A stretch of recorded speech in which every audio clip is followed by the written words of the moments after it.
संसद सत्र के आगाज से पहले प्रधानमंत्री नरेंद्र मोदी ने कोरोना को लेकर और साथ ही चीन पर जिस तरीके का विवाद है उसे लेकर क्या कुछ कहा, सुनिए। कोरोना से बनी जो परिस्थिति है उसमें जिन सतर्कताओं के विषय में सूचित किया गया है उन सतर्कताओं का पालन हम सबको करना ही करना है। और ये भी साफ है, जब तक दवाई नहीं तब तक कोई ढिलाई नहीं। हम चाहें कि बहुत ही जल्द से जल्द दुनिया के किसी भी कोने से वैक्सीन उपलब्ध हो, हमारे वैज्ञानिक जल्द से जल्द सफल हो और दुनिया में हर किसी को इस संकट में से बाहर निकालने में हम कामयाब हो। हमारी सेना के वीर जवान सीमा पर डटे हुए हैं, बड़ी हिम्मत के साथ, जज्बे के साथ, बुलंद हौसलों के साथ दुर्गम पहाड़ियों में डटे हुए हैं। और कुछ समय के बाद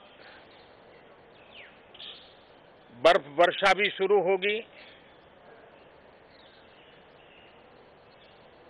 जिस विश्वास के साथ वो खड़े हैं, मातृभूमि की रक्षा के लिए डटे हुए हैं, ये सदन भी, सदन के सभी सदस्य एक स्वर से, एक भाव से, एक भावना से, एक संकल्प से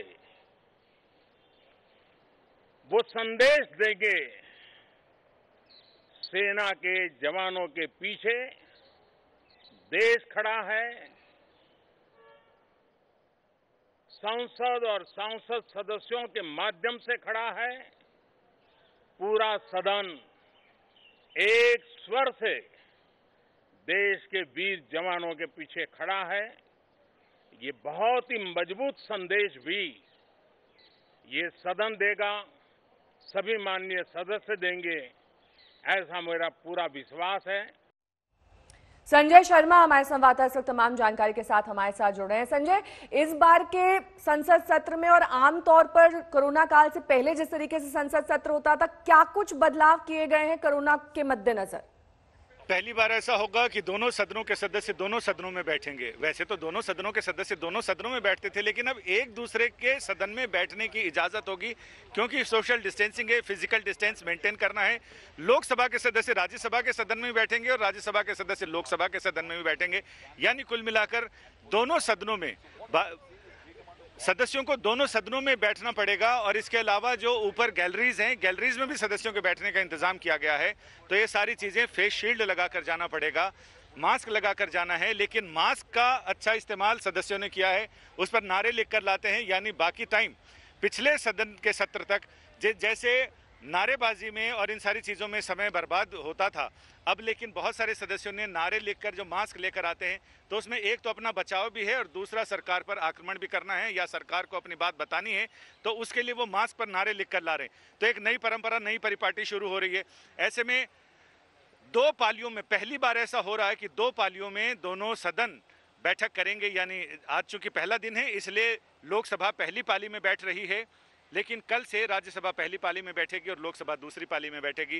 राज्यसभा में आज जो दूसरी पाली में पहली बैठक होगी, उसमें तो उपसभापति के चुनाव को लेकर गहमा गहमी है और ऐसे में उम्मीद की जा रही है कि लोकसभा में आज से विधायी कार्य शुरू हो जाएगा, लेकिन बाकी दोनों सदनों में विधायी कार्य। संजय, ऐसे बहुत सारे मुद्दे हैं जिनसे इस वक्त विपक्ष घेरना चाहता है सरकार को, लेकिन सबसे अहम मुद्दा एलएसी को लेकर लग रहा है, क्योंकि स्थगन प्रस्ताव आगे बढ़ा दिया है कांग्रेस ने। ऐसा लगता है कि एलएसी को लेकर अब सरकार को घेरने की तैयारी है इस बार के सत्र में। जी हाँ, बिल्कुल। जहां कोरोना पर सदन चर्चा करेगा, वहीं एलएसी को लेकर पहले ही विपक्षी सदस्यों ने नोटिस दे दिए हैं। वो उस पर स्थगन प्रस्ताव चाहते हैं और चाहते हैं कि सारे काम छोड़कर पहले एलएसी के मुद्दे पर सदन चर्चा करे।